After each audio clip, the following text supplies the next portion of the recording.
إن الحمد لله نحمده ونستعينه ونستغفره ونعوذ بالله من شرور أنفسنا ومن سيئات أعمالنا من يهده الله فلا مضل له ومن يضلله فلا هادي له أشهد أن لا إله إلا الله وحده لا شريك له وأشهد أن محمدا عبده ورسوله صلى الله عليه وعلى آله وصحبه ومن سار على نهجه واستنى بسنته إلى يوم الدين.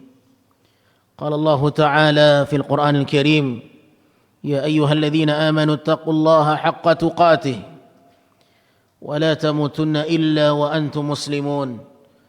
وقال: يا أيها الذين آمنوا اتقوا الله وقولوا قولا سديدا يصلح لكم أعمالكم ويغفر لكم ذنوبكم ومن يطع الله ورسوله فقد فاز فوزا عظيما. وقال: يا أيها الناس اتقوا ربكم الذي خلقكم من نفس واحدة وخلق منها زوجها وبث منهما رجالا كثيرا ونساء واتقوا الله الذي تساءلون به والأرحام إن الله كان عليكم رقيبا. فإن أصدق الحديث كلام الله وخير الهدى هدى نبينا محمد صلى الله عليه وسلم وشر الأمور محدثاتها فإن كل محدثة في الدين بدعة وكل بدعة ضلالة وكل ضلالة في النار. Ma'asyiral muslimin rahimani wa rahimakumullah, ketahuilah di antara salah satu sifat dan akhlak yang mulia yang sangat dianjurkan di dalam Islam dan dicontohkan oleh Nabi alaihi salatu wassalam adalah mendoakan saudaranya kaum muslimin, beristighfar, meminta ampunan kepada Allah untuk saudaranya. Dan ini merupakan salah satu tanda kemuliaan seorang mukmin ketika dia memiliki kepedulian yang sangat tinggi kepada saudaranya yang lain. Di dalam sebuah hadis Rasul sallallahu alaihi wasallam menyebutkan betapa mulianya dan betapa besarnya keistimewaan orang-orang yang beristighfar, meminta ampunan kepada Allah untuk saudaranya, di mana dia tidak hanya peduli untuk dirinya sendiri. Dia tidak meminta ampunan kepada Allah untuk dirinya sendiri, tetapi dia juga meminta ampunan kepada Allah untuk saudaranya yang lain. Nabi alaihi salatu wassalam mengatakan, "Man istaghfara lil mu'minina wal mu'minat, kataballahu lahu bi kulli mu'minin wa mu'minatin hasanah."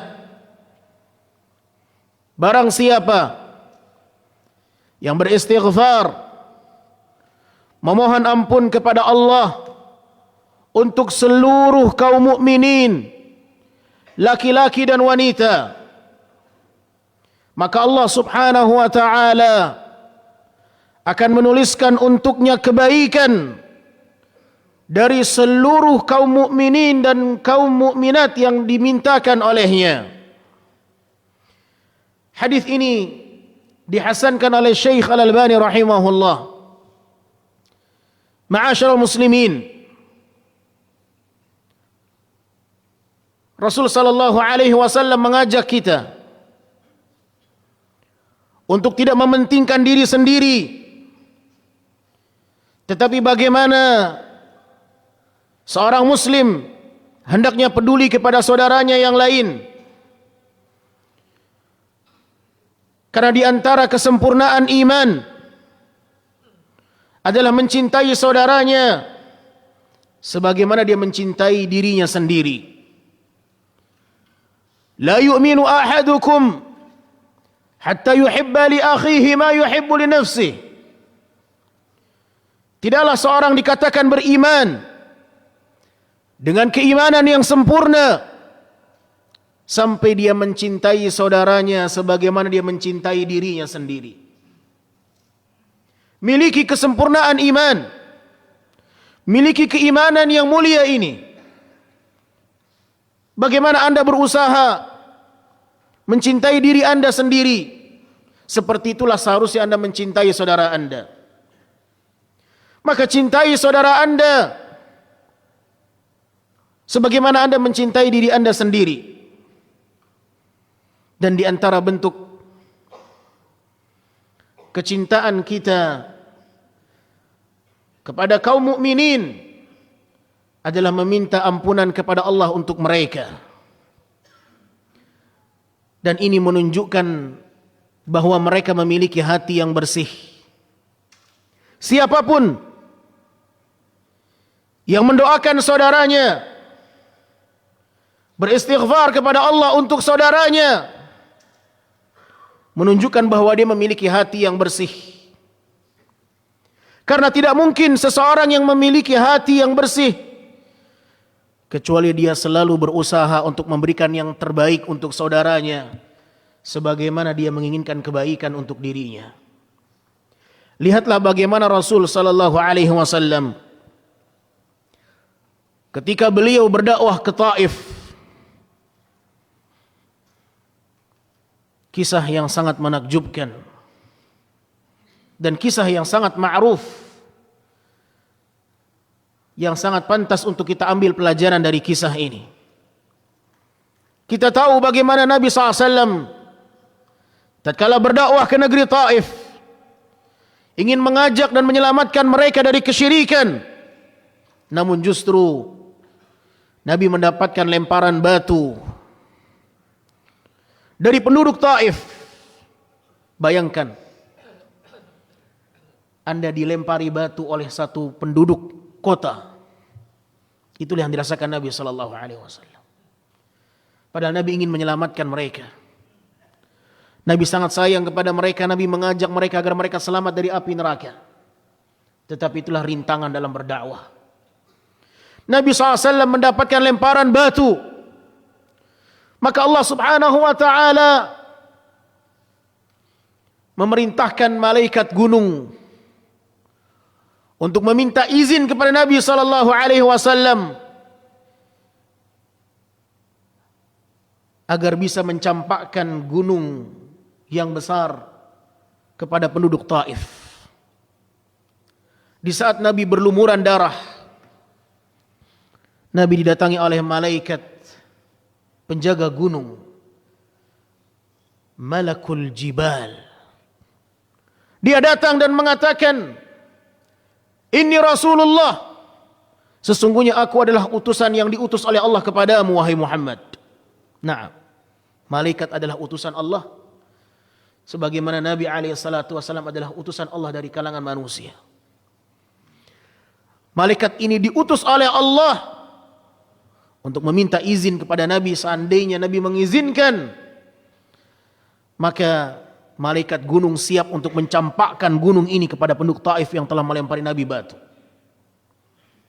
Bayangkan seandainya kita berada di posisi Nabi sallallahu alaihi wasallam. Bayangkan sekiranya kita berada di posisi Nabi alaihi salatu wasallam di saat berlumuran darah pasca pelemparan batu dari seluruh penduduk Taif.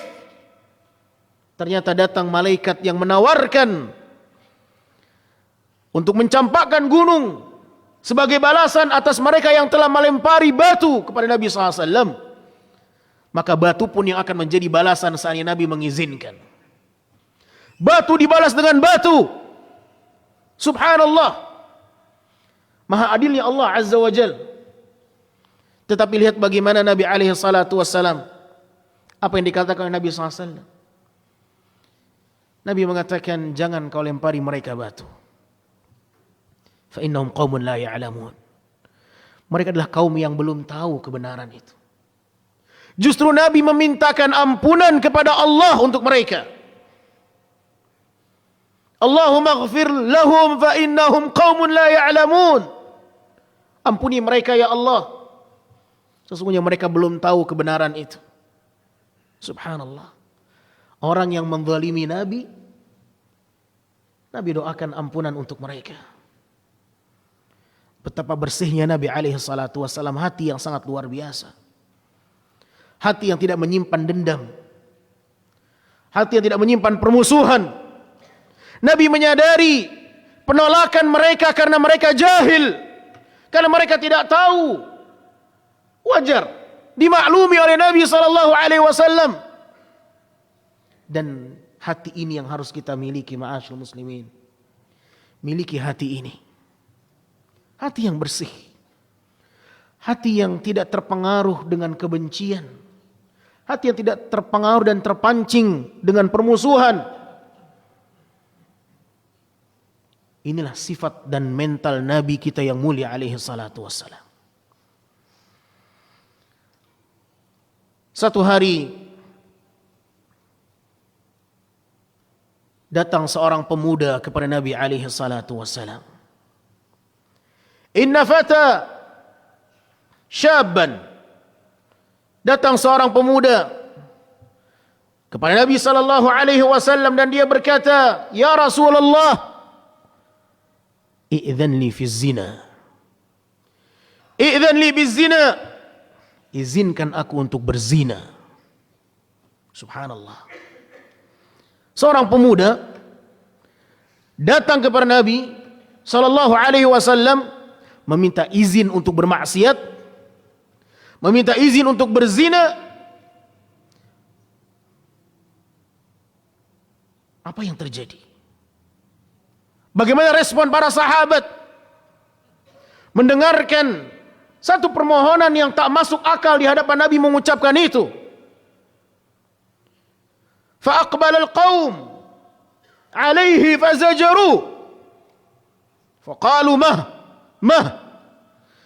Maka para sahabat mendatanginya dan mencelanya, memakinya, memerintahkannya untuk diam.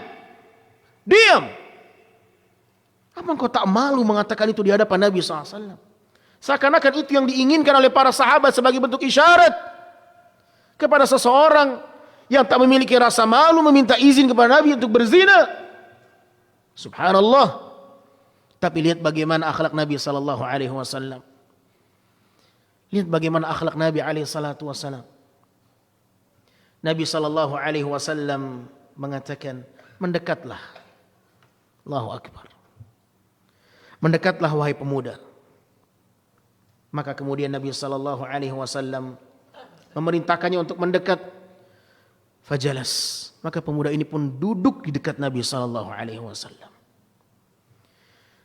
Nabi SAW memberikan pelajaran dengan kelembutan, dengan ketenangan, tak terpancing emosi. Nabi mengatakan, atuhibbuhu li ummik? Apakah engkau suka dan rela apabila ibumu diperlakukan seperti itu? Dizinahi oleh orang lain? Atuhibbuhu li ummik? Atuhibbuhu li ummik? Apakah engkau suka seandainya itu terjadi pada ibumu? Maka sahabat ini mengatakan, la wallah, ja'alani Allahu fida'ak. Tidak, demi Allah, semoga Allah menjadikan aku sebagai tebusanmu ya Rasulullah. Tidak. Walan nasu yuhibbunahu li ummahatihim. Tidak akan ada manusia yang rela, yang ridha ibunya diperlakukan seperti itu. Kemudian Nabi SAW mengatakan kembali di hadapannya, afatuhibbuhu libnatik? Apakah engkau rela itu terjadi terhadap putrimu? Ada orang yang menzinahi putrimu. Apakah engkau akan rela itu terjadi? Apakah engkau akan menerima apabila seandainya itu terjadi di putrimu? Subhanallah. Nabi SAW mengajak orang ini, pemuda ini untuk berfikir. Dan inilah salah satu bentuk kejeniusan Nabi dalam berdakwah di jalan Allah Subhanahu wa ta'ala. Maka pemuda ini kembali mengatakan, la wallahi ya Rasulullah, tidak, demi Allah. Walan nas yuhibbunahu li banatihim. Walan nas yuhibbunahu li banatihim. Tidak, demi Allah, tidak akan ada manusia yang suka itu terjadi di putri-putri mereka. Kemudian Nabi SAW kembali mengatakan, afatuhibbuhu li ukhtik? Afatuhibbuhu li ukhtik? Apakah engkau suka seandainya saudarimu diperlakukan seperti itu? Maka pemuda ini kembali mengatakan, tidak, demi Allah yang menjadikan aku sebagai tebusanmu ya Rasulullah, sungguh tidak akan ada manusia yang rela saudarinya diperlakukan seperti itu. Walan nas yuhibbunahu li akhawatihim. Tidak akan ada manusia yang rela saudarinya diperlakukan seperti itu. Nabi terus membawakan contoh dan permisalan seandainya terjadi di keluargamu, terjadi di bibimu, ammatihim wa khalatihim. Dan pemuda ini kembali mengatakan, la wallah, demi Allah tidak akan ada manusia yang rela, yang ridha bibinya diperlakukan seperti itu. Subhanallah. Maka Nabi SAW meletakkan tangannya di dada pemuda tersebut dan mendoakan kebaikan. Allahumma ghfir dzambahu wa tahhir qalbahu wa hassin farjahu. Ya Allah, ampunilah dosanya, bersihkanlah hatinya, dan sucikanlah kemaluannya. Hadis ini disahihkan oleh Syekh Al-Albani rahimahullah. Hadirin yang dimuliakan Allah, lihatlah bagaimana baginda Rasul sallallahu alaihi wasallam, bagaimana akhlak beliau, bagaimana kelembutan beliau, bagaimana kecintaannya kepada umatnya. Ketika datang seorang pemuda meminta izin untuk bermaksud kepada Nabi SAW, apakah Nabi marah? yang mungkin kita apabila itu datang kepada kita, kita akan merendahkan dia. Kita mungkin akan menganggap dia hina. Kita akan menganggap dia dengan pandangan sebelah mata. Tetapi Nabi SAW tidak pernah merendahkan siapapun. Nabi tak pernah menghinakan siapapun. Sekalipun orang itu mau berzina, bahkan meminta izin kepada Nabi SAW. Justru Nabi SAW mengajarkannya kebaikan, bahkan mendoakannya. Allahu Akbar. Siapa di antara kita yang bisa seperti ini memperlakukan manusia?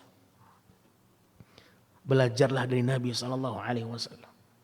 Laqad kana lakum fi Rasulillahi uswatun hasanah. Sungguh di dalam jati diri Nabi SAW terdapat suri tauladan yang sangat baik untuk dicontoh. Semoga Allah Subhanahu wa taala memberikan kepada kita taufik dan hidayahnya untuk bisa berlapang dada menghadapi setiap manusia dengan kelakuan yang berbeda.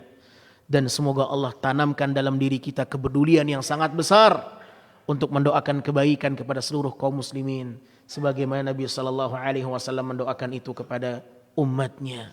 Fa'tabiru ya ulil absari la'allakum tuflihun.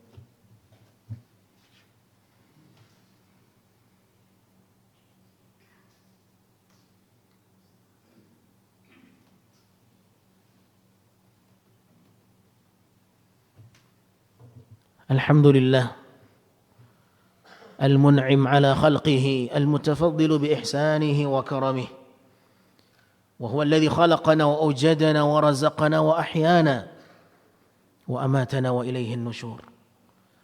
Saudaraku kaum muslimin yang saya cintai karena Allah Subhanahu wa taala, pada khutbah yang pertama telah kita dengarkan bagaimana sikap yang terpuji dari manusia yang sangat dicintai oleh Allah Subhanahu wa taala. Sifat yang menunjukkan karakter yang hebat dari seorang yang dipilih oleh Allah Subhanahu wa taala. Nabi kita yang mulia alaihi salatu wassalam.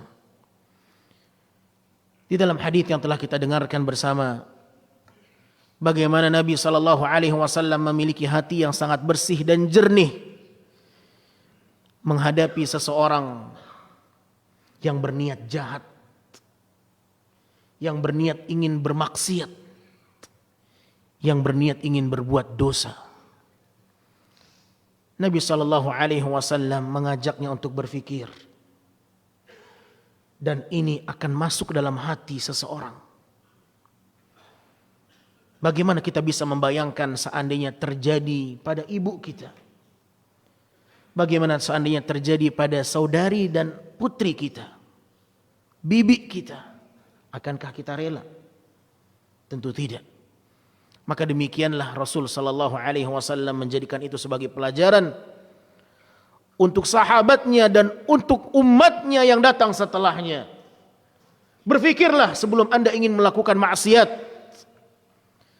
Hendaklah setiap kita berfikir 1000 kali. Seandainya ada di antara kita yang berniat ingin berzina, maka hendaklah dia berfikir dengan hadis ini. Bagi Anda yang telah jatuh dalam zina, maka berhentilah. Karena engkau tak pernah rela itu terjadi dalam keluargamu. Bagaimana engkau rela melakukan itu? Saudaraku kaum muslimin yang dimuliakan Allah, di antara bersihnya hati Nabi SAW, Nabi mendoakan ampunan untuk pemuda ini. Bahkan Nabi mendoakan agar hatinya dibersihkan oleh Allah dari keinginan berbuat maksiat. Karena keinginan berbuat maksiat bermula dari hati yang kotor. Maka hendaklah setiap kita berusaha selalu membersihkan hati. Karena hatilah yang menjadi komandan, memberikan perintah untuk jasad manusia. Ala wa inna fil jasadi mudghah, idza saluhat saluhal jasadu kulluh, wa idza fasadat fasadal jasadu kulluh, ala wa hiyal qalb.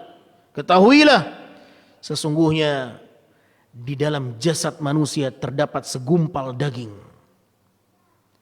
segumpal darah, yang seandainya dia baik, maka akan baiklah jasadnya seluruhnya. Namun apabila dia rusak, rusaklah seluruhnya dan apa yang akan dihasilkan darinya. Ketahuilah sesungguhnya segumpal daging itu adalah hati. Saudaraku kaum muslimin yang dimuliakan Allah Subhanahu wa taala, Nabi mengetahui bahwa pemicu keinginan seseorang berzina adalah hati yang kotor. Maka Nabi memohon kepada Allah Subhanahu wa taala agar pemuda ini dibersihkan hatinya oleh Allah, dan doa ini pun layak untuk kita doakan anak-anak kita dengannya. Doakan anak-anak kita agar mereka memiliki hati yang bersih, agar mereka disucikan oleh Allah Subhanahu wa taala dari dosa, agar mereka dibersihkan oleh Allah Tabaraka wa taala dari kotoran dan noda, dan kemaluannya dijaga dan disucikan oleh Allah Tabaraka wa taala. Allahumma tahhir qalbahu, Allahumma ighfir dhanbahu wa hassin farjahu. Inilah doa Rasul sallallahu alaihi wasallam yang patut untuk kita doakan semua keluarga kita dengannya. Hadirin yang dimuliakan Allah Subhanahu wa taala, mendoakan ampunan untuk kaum mukminin adalah ciri khas dan kebiasaan Nabi sallallahu alaihi wasallam. Lihat, di dalam hadis ini Nabi doakan pemuda ini ampunan agar dia mendapatkan ampunan Allah Subhanahu wa taala. Dan memang itulah yang Allah sebutkan di dalam Al-Qur'anul Karim. Walladzina ja'u min ba'dihim yaquluna rabbana ighfir lana wa li ikhwanina alladhina sabaquna bil iman wa la taj'al fi qulubina ghillan lil ladzina amanu rabbana innaka ra'ufur rahim. Dan mereka orang-orang yang datang setelah generasi para sahabat kaum Muhajirin dan Ansar, mereka mengatakan dan berdoa, ya Allah, ampunilah dosa kami dan dosa orang-orang yang telah mendahului kami dalam keimanan, dan jangan kau jadikan dalam hati kami ada kedengkian terhadap orang-orang yang beriman. Wala taj'al fi qulubina ghillan lil ladzina amanu. Jangan kau jadikan hati kami menyimpan kedengkian terhadap orang-orang yang beriman. Menunjukkan bahwa ini adalah hati yang bersih. Meminta kepada Allah agar hatinya tak menyimpan kedengkian. Pernahkah kita meminta kepada Allah agar hati kita tak menyimpan kedengkian? Ma'asyal muslimin yang dimuliakan Allah. Rasul sallallahu alaihi wasallam ketika menyolatkan jenazah pun mengajarkan kita bagaimana kita peduli kepada orang yang telah mati sekalipun. Allahumma ighfir lahu, Allahumma arhamhu. Demikianlah yang kita ketahui. Oleh karenanya ma'asyal muslimin, hendaklah setiap kita membiasakan diri untuk mendoakan kaum mukminin, kaum muslimin, mintakan kepada Allah ampunan untuk mereka. Dan inilah ciri-ciri orang-orang yang memiliki hati yang bersih. Apabila kita terbiasa mendoakan saudara kita ampunan, bahkan orang yang menzalimi kita, kita mintakan ampunan untuknya, maka kita telah berlatih untuk membersihkan hati kita, dan kita meminta kepada Allah Tabaraka wa taala agar mereka diampuni oleh Allah. Demikian halnya Nabi Ibrahim mengajarkan itu kepada kita. Allah Subhanahu wa taala mengabadikan doanya Nabi Ibrahim. Rabbana ighfirli wa liwalidayya walil mu'minina yauma yaqumul hisab. Nabi Ibrahim meminta dan berdoa kepada Allah agar diampuni dirinya, orang tuanya dan seluruh kaum mukminin pada hari hisab, di hari kiamat nanti. Nabi Ibrahim Al-Khalil, sang kekasih Allah Azza wa Jal, mengajarkan kita bagaimana kepedulian kepada orang-orang mukmin, bagaimana mereka mendapatkan ampunan di hari hisab. Dan ini menunjukkan bahwa Nabi Ibrahim memiliki hati yang bersih. Semoga Allah Subhanahu wa taala menanamkan kepada kita kepedulian yang besar kepada saudara-saudara kita, dan hendaklah setiap kita berusaha untuk selalu beristighfar untuk saudara kita kaum mukminin dan mukminat, karena itulah ciri orang-orang yang bersih hatinya, yang selalu berusaha untuk menjauhkan diri dari kedengkian, sebagaimana ayat Al-Quran yang telah kita dengarkan bersama. Innallaha wa malaikatahu yusalluna 'alan nabi ya ayyuhalladzina amanu sallu 'alaihi wa sallimu taslima. Allahumma ighfir lil muslimina wal muslimat, al mu'minina wal mu'minat, al ahya'i minhum wal amwat, innaka sami'un qaribun mujibud da'awati qadiyal hajat. Rabbana ظلمنا أنفسنا وإن لم تغفر لنا وترحمنا لنكونن من الخاسرين. اللهم آت نفوسنا تقواها وزكها أنت خير من زكاها أنت وليها ومولاها. ربنا آتنا في الدنيا حسنة وفي الآخرة حسنة وقنا عذاب النار. عباد الله، إن الله يأمرنا بالعدل والإحسان وإيتاء ذي القربى وينهى عن الفحشاء والمنكر والبغي يعظكم لعلكم تذكرون فاذكروا الله الكريم يذكركم واشكروه على نعمه يزدكم ولذكر الله أكبر والله يعلم ما تصنعون.